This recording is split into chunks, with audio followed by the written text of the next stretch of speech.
उत्तरकाशी से बड़ी खबर, जहां आज 4.5 किलोमीटर लंबी सिलक्यारा टनल आर पार हो गई और सिलक्यारा सुरंग के ब्रेक थ्रू के दौरान सीएम पुष्कर सिंह धामी मौजूद रहे। इस 4.5 किलोमीटर के सिलक्यारा टनल से चारधाम यात्रियों को बहुत राहत मिलेगी। 20 किलोमीटर का उनका सफर कम हो जाएगा। आपको बता दें, टनल निर्माण करते समय नवंबर 2023 में भूस्खलन हुआ था। 41 श्रमिक टनल के अंदर ही फंस गए थे। फिर 17 दिनों तक रेस्क्यू ऑपरेशन चला था। फिर सभी श्रमिकों को निकाला गया था। इस हादसे की वजह से टनल का काम भी प्रभावित हुआ।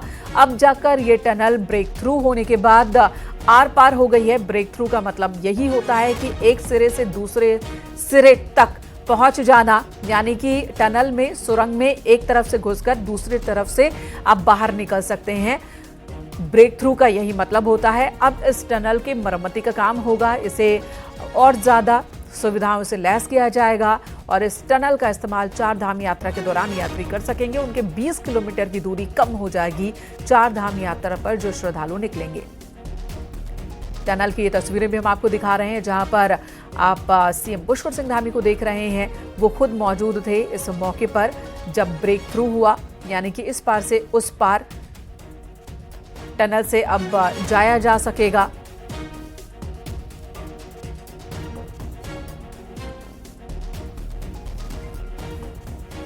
तो बाकायदा सेलिब्रेट किया गया इस मौके को। टनल आर पार हो गई है।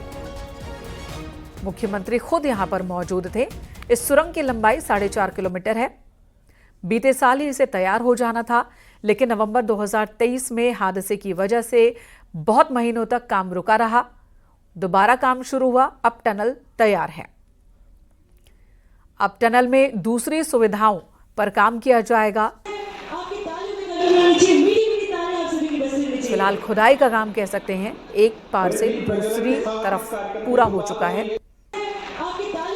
ये ऐतिहासिक पल है। सीएम पुष्कर सिंह धामी ने इसे ऐतिहासिक बताया। सिलक्यारा सुरंग आर पार हो गई है। सीधे आपको सुनाते हैं सीएम धामी क्या रहे हैं। बाबा भोगनाथ जी का हम सभी पर अपना आशीर्वाद वो बनाए रखें और उत्तराखंड पर अपनी कृपा दृष्टि रखें। मैं आज सिलक्यारा टनल के इस ऐतिहासिक ब्रेक थ्रू के अवसर पर परियोजना से जुड़े हुए सभी इंजीनियरों को, तकनीकी विशेषज्ञों को, प्रबंध निदेशक जी को, हमारे भारत सरकार के प्रतिनिधि श्री अजय टंटा जी को, आदरणीय नितिन गडकरी जी को और विशेष रूप से आदरणीय प्रधानमंत्री जी का विशेष रूप से आज समस्त उत्तराखंड वासियों की तरफ से इस ऐतिहासिक टनल के ब्रेक थ्रू के अवसर पर हृदय से स्वागत करता हूं। सबको बधाई देता हूं, आप सबका अभिनंदन करता हूं।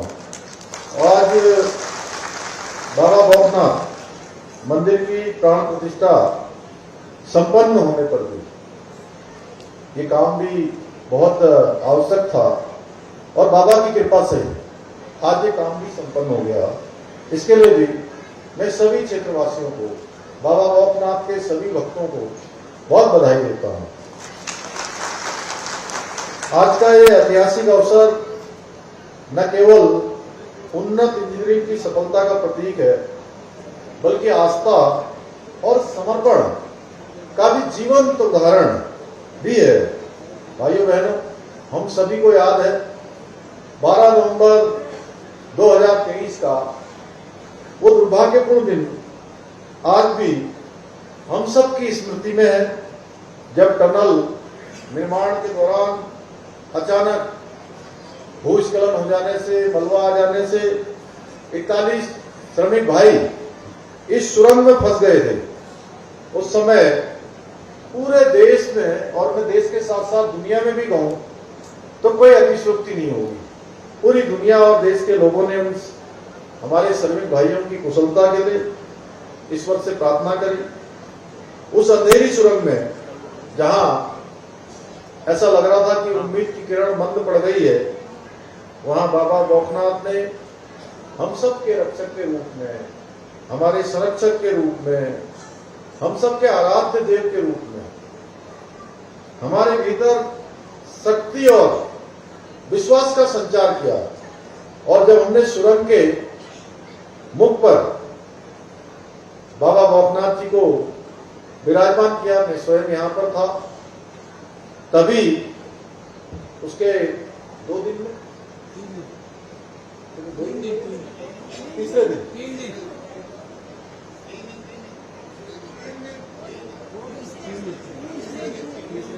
हाँ मतलब 2 या तीसरे दिन,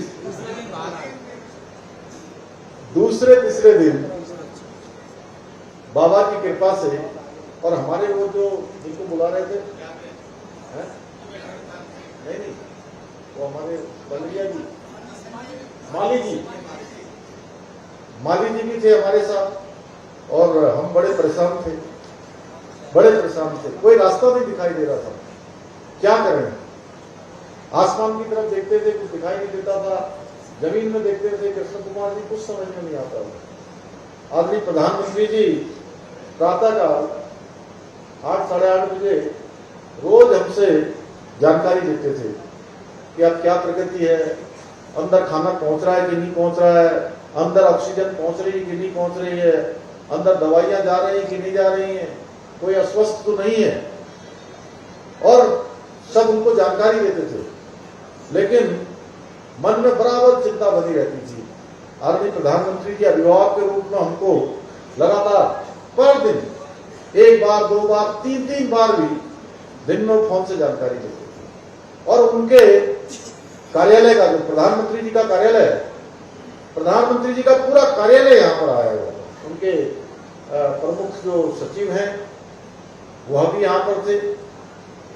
उसके अलावा देश भर में जितनी तकनीकी हो सकती है, चाहे आगर मशीन लानी हो, चाहे ऑस्ट्रेलिया के जो हमारे टनल विशेषज्ञ हैं उनको यहाँ बुलाना हो, मद्रास से कोई टेक्नोलॉजी यहाँ लानी हो, इंदौर से कोई टेक्नोलॉजी लानी हो, हर प्रकार की टेक्नोलॉजी हमको यहाँ पर उपलब्ध करा रहे थे। और इसके साथ साथ मैं देश भर के उन विशेषज्ञों का भी धन्यवाद करना चाहता हूँ, चाहे उसमें हमारे इंजीनियर हो, तकनीशियन हो, रेड माइनर्स हो, जिनको भी इस क्षेत्र में विशेषज्ञता थी, सारे लोगों ने अपना अनुभव भी दिया और हमको जो है सारी तकनीकी भी उपलब्ध कराई। लेकिन ये सब काम तभी हमारा संपन्न हुआ जब हमने बाबा भौकनाथ जी को उनके मुख में वहां पर माली जी के साथ विराजमान किया, और सभी मजदूर तीसरे दिन बाहर निकल गए। एक चमत्कार पूरी दुनिया ने देखा। और उस समय मैंने बाबा भौकनाथ जी का मंदिर बनाने की घोषणा की थी। आज बाबा भौकनाथ जी के भव्य मंदिर की प्राण प्रतिष्ठा होने के उपरांत जो हमारा ये संकल्प था कि बाबा का यहाँ पर भव्य मंदिर बने, वो संकल्प पूरा हो गया है।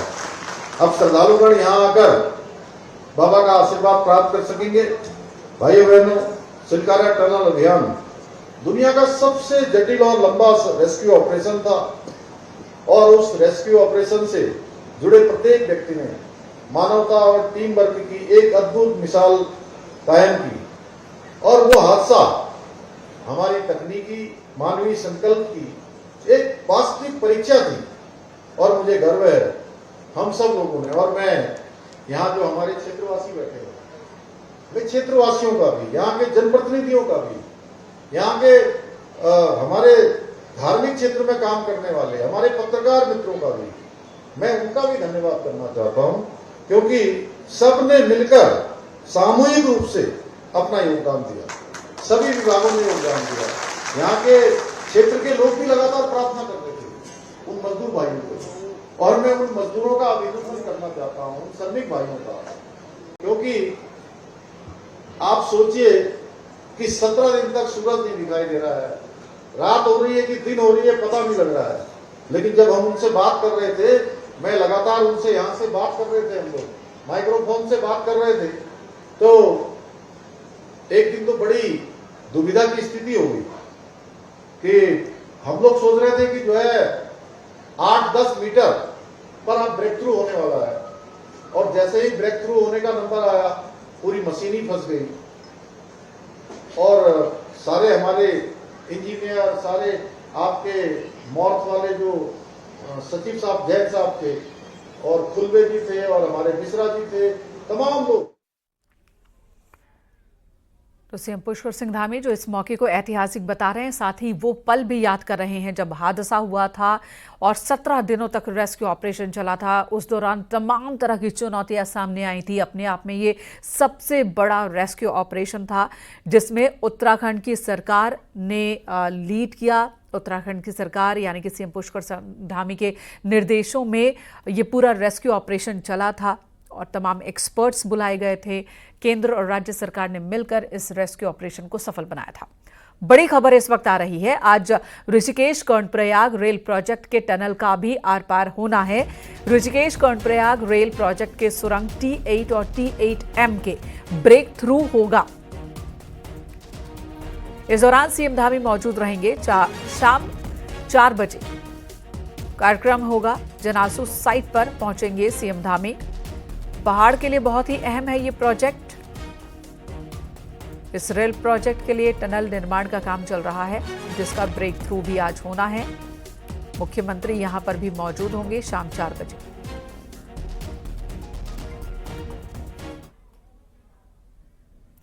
उत्तराखंड में 30 अप्रैल से चारधाम यात्रा की शुरुआत होने वाली है और मुख्य सचिव आनंद वर्धन चारधाम यात्रा में आने वाले श्रद्धालुओं की संख्या को देखते हुए वीआईपी दर्शन पर रोक की बात कह रहे हैं। उनका कहना है कि 2 से 31 मई तक यानी कि 1 महीने तक वीआईपी दर्शन न हो।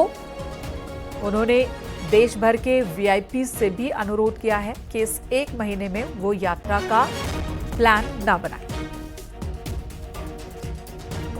सुनील प्रभात इस वक्त हमारे साथ फोन लाइन पर मौजूद है। सुनील, हर दिन के साथ चारधाम यात्रा पर आने वाले श्रद्धालुओं के पंजीकरण की संख्या बढ़ रही है।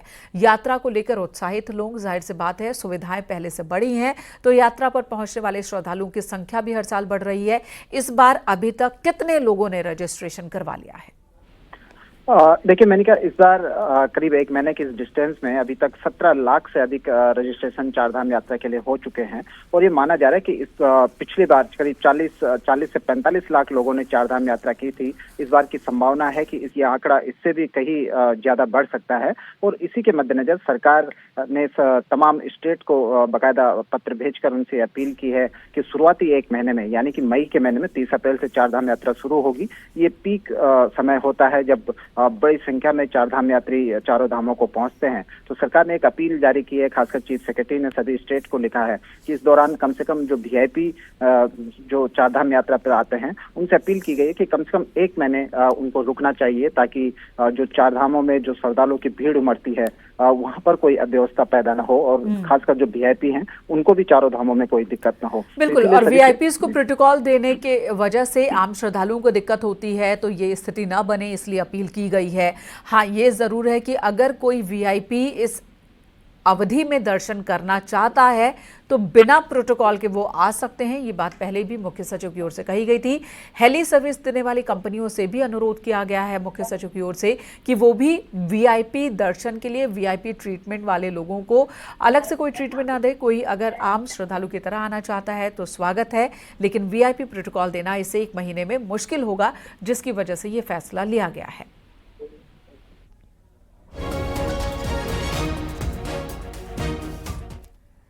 गंगोत्री धाम जाने वाले श्रद्धालुओं के लिए अच्छी खबर है। श्रद्धालुओं की सहूलियत के लिए गंगोत्री धाम में रात को भी अब दर्शन का वक्त बढ़ा दिया गया है। आधा घंटा और बढ़ोतरी की गई है, यानी कि अब आप रात 10 बजे तक मां गंगा के दर्शन कर सकते हैं। पहले रात 9:30 बजे तक ही दर्शन का वक्त था। गंगोत्री धाम यात्रा व्यवस्था का जायजा लेकर लौटे नोडल ऑफिसर BVRC पुरुषोत्तम का कहना है कि मंदिर समिति ने इस पर अपनी सहमति जता दी है। पुरुषोत्तम ने कहा कि गंगोत्री धाम में पिछले साल आपदा की वजह से घाट क्षतिग्रस्त हो गए थे। सिंचाई विभाग को इसे जल्द ठीक करने के निर्देश दिए गए हैं। पुरुषोत्तम ने यह भी बताया कि इस बार यात्रियों की संभावित भीड़ को देखते हुए ट्रैफिक मैनेजमेंट पर भी फोकस किया जाएगा। तो ट्रैफिक मैनेजमेंट, दूसरा सिंचाई विभाग की घाट का काम, इससे गंगोत्री धाम का यात्रा अच्छा पूरा होगा। मैंने तीर्थ पुरोहितों से भी बात किया था, उनसे बाद भी मीटिंग हुआ है।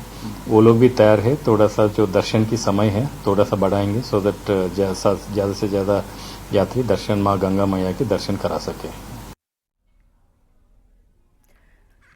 अगली खबर का रुख कर लेते हैं। खबर उत्तरकाशी से, जहां एक महिला रील बनाने के चक्कर में हादसे का शिकार हो गई। महिला की मौत हो गई है भागीरथी नदी में डूबने की वजह से। बहुत ही दर्दनाक ये हादसा है।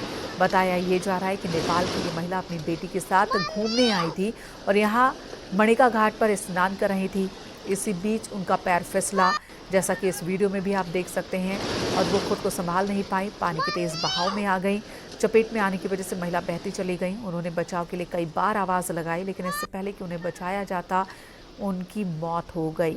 महिला की बच्ची जो कि वीडियो बना रही है, वो चीखती रहती है, माँ माँ पुकारती रहती है, लेकिन महिला को बचाया नहीं जा सका।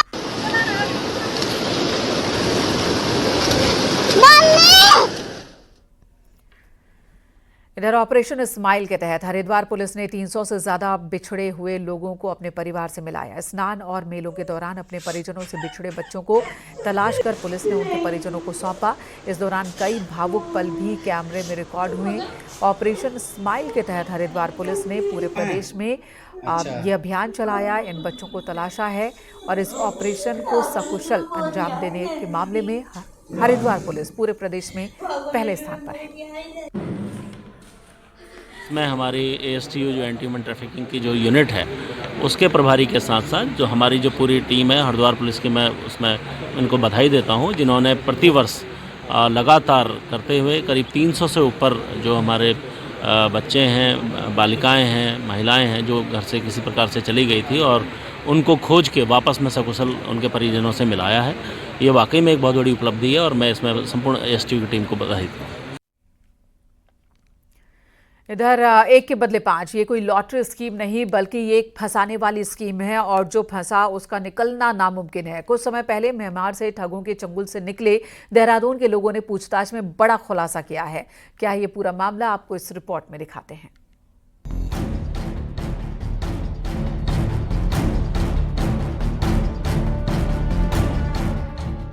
पिछले कुछ सालों में उत्तराखंड समेत भारत के कई हिस्सों से युवा अच्छे पैकेज और विदेशी नौकरी के झांसे में थाईलैंड चले गए। वहां पहुंचते ही एजेंट के जरिए म्यांमार के मायावती भेजा गया, जहां चीनी साइबर अपराधियों ने इनको साइबर ठग बनने पर मजबूर कर दिया।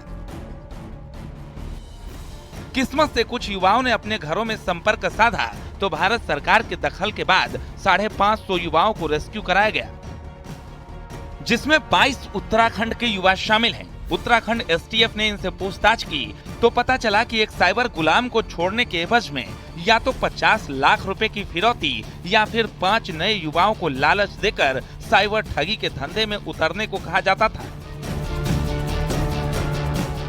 काफ़ी सारे लोग रेस्क्यू करके लगभग 550 लोग जो म्यांमार से इंडिया वापस लाए गए थे, उसमें 22 लोग उत्तराखंड के भी थे और उनसे डिटेल्ड पूछताछ दिल्ली में भी हुई थी और एजेंसीज के साथ में, और फिर उत्तराखंड में STF में भी इनके साथ डिटेल्ड पूछताछ हुई है और इसमें कुछ लिंक हमें मिले भी थे। STF इसे मानव तस्करी का भी मामला मानकर चल रही है और उन एजेंटों की तलाश में जुट गई है जिनके जरिए ये लोग म्यांमार तक पहुंचे थे। इन एजेंट्स का नेटवर्क न सिर्फ भारत में फैला है बल्कि अंतर्राष्ट्रीय गिरोहों से भी जुड़ा हो सकता है। टेलीग्राम एक चैनल के माध्यम से उनके संपर्क में आए थे और टेलीग्राम में ही इनको जो है थाईलैंड आने का टिकट प्रदान किया गया था, जिसके माध्यम से ये थाईलैंड गए थे। लेकिन कुछ लोग ऐसे हैं जिनको एजेंटों के माध्यम से वहाँ भेजा गया था नौकरी का प्रलोभन देके, अब बाद में डंकी रूट से म्यांमार गए थे। और ऐसे जो एजेंट्स जिनके नाम आए हैं इनकी हम जांच कर रहे हैं और जैसे ही थोड़ा सा डिटेल हमारे पास होगा फिर इसमें अभियोग पंजीकृत करके इनके खिलाफ कार्रवाई की जाएगी। STF को अंदेशा है कि आज भी सैकड़ों युवा साइबर ठगों के चंगुल में फंसे हैं। विदेशों में अच्छी नौकरी की चाह में झांसे में आसानी से फंस जाते हैं और फिर निकलना मुश्किल हो जाता है। बहरहाल देखना यह है कि STF की जांच में कौन से नए पहलू सामने आते हैं। देहरादून से सत्येंद्र बर्तवाल, न्यूज़ 18।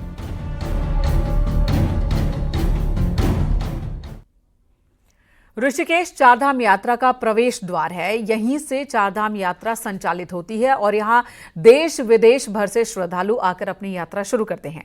मुख्यमंत्री के निर्देश के बाद नगर निगम ऋषिकेश ने ऋषिकेश के मुख्य मार्गों को दुरुस्त किया है। चारधाम यात्रा से पहले ठीक कराने पर काम कर रहे हैं।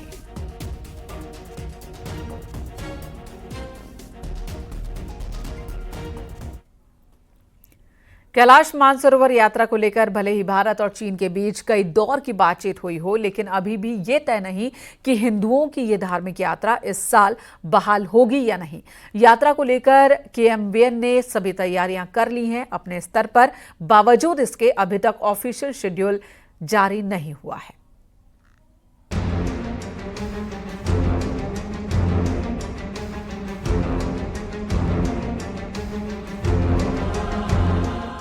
भारत चीन के बीच रिश्ते खराब होने के चलते कैलाश मानसरोवर यात्रा 2020 से बंद है, लेकिन दोनों मुल्कों के बीच कम होती तल्खी ने इस साल यात्रा बहाल होने की उम्मीद जगाई है। कैलाश यात्रा को लेकर भारत चीन के बीच कई दौर की बातचीत भी हो गई है, जिसे देखते हुए कुमाऊं मंडल विकास निगम ने तैयारियां भी तेज कर दी थी। मानसरोवर यात्रा जून के पहले हफ्ते में शुरू होती है। बावजूद इसके अभी तक यात्रा को लेकर पक्के तौर पर कुछ भी तय नहीं हुआ है। ऐसे में मानसरोवर यात्रा पर मंडराए संकट के बादल अभी भी पूरी तरह छटे नहीं है। कैलाश मानसरोवर यात्रा का जो था 15 जनवरी को एक बैठक हुई थी दिल्ली में, और अभी शीघ्र ही एक बैठक और होगी। जब तक लिखित में हमारे पास कोई ऐसा पत्र नहीं आता है तो इसमें हम कुछ कह नहीं पाएंगे। संभावना है कि इस बार यात्रा का संचालन होगा और केएमवीएन द्वारा जो है उसकी तैयारी जो अपने स्तर पर कर ली गई है। साल 1991 से 2019 तक मानसरोवर यात्रा बिना किसी रुकावट के चलती थी, लेकिन 2020 से हिंदुओं की इस धार्मिक यात्रा पर पूरी तरह ब्रेक लगा हुआ है। हालांकि लिपुलेख दर्रे से होने वाली यात्रा अब पहले के मुकाबले काफी आसान हो गई है। एक दौर था जब ये यात्रा 24 दिन में पूरी होती थी, लेकिन अब पूरी यात्रा गाड़ी की मदद से की जा सकती है और पूरे रूट पर भी रौनक रहती है। यात्रा का शुरू होती है भारत तिब्बत चीन यात्रा। इसमें क्या है कि हमारा एक तो व्यापारिक महत्व और उससे भी बढ़ेगा, और दूसरा क्या कि हमारा धार्मिक उससे भी जुड़ेगा। तो दोनों चीज़ों से हमारे क्षेत्र को बहुत फायदा मिलेगा। विदेश मंत्रालय के स्तर पर होने वाली मानसरोवर यात्रा के लिए कई औपचारिकताओं को पूरा करना जरूरी है। यात्रा के लिए देश भर से आवेदन भी मांगे जाते हैं, लेकिन जिस कछुआ चाल से ये मामला चल रहा है, ऐसे में पूरे 5 साल बाद यात्रा फिर बहाल होगी या नहीं, कुछ भी कहना मुश्किल है। न्यूज़ 18 के लिए पिथौरागढ़ से विजयवर्धन उप्रेती की रिपोर्ट।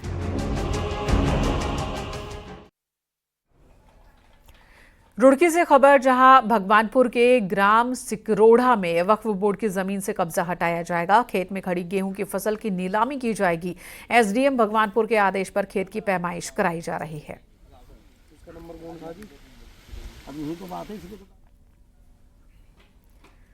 उत्तराखंड में मौसम एक बार फिर बदलने वाला है। प्रदेश भर में मौसम विज्ञान केंद्र की ओर से बारिश का पूर्वानुमान जताया गया।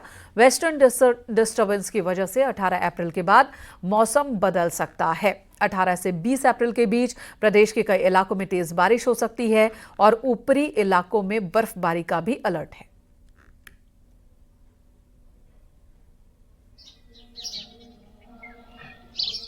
की बात करें तो अभी जो मैदानी क्षेत्र है वहाँ पर अधिकतम तापमान 32 से लेकर 34 डिग्री सेल्सियस के आसपास है, एवं जो पर्वतीय क्षेत्र हैं 2000 मीटर के आसपास के क्षेत्र हैं वहाँ पे 22 से लेकर 25 डिग्री सेल्सियस तक अभी अधिकतम तापमान चल रहे हैं, जिनमें अगले 2-3 दिनों में बढ़ोतरी की संभावना है 2 से 3 डिग्री सेल्सियस की। और उसके बाद जब एक्टिविटी होगी 18, 19, 20 में, तो ये वापस से कम होकर के सामान्य के आसपास आ जाएंगे।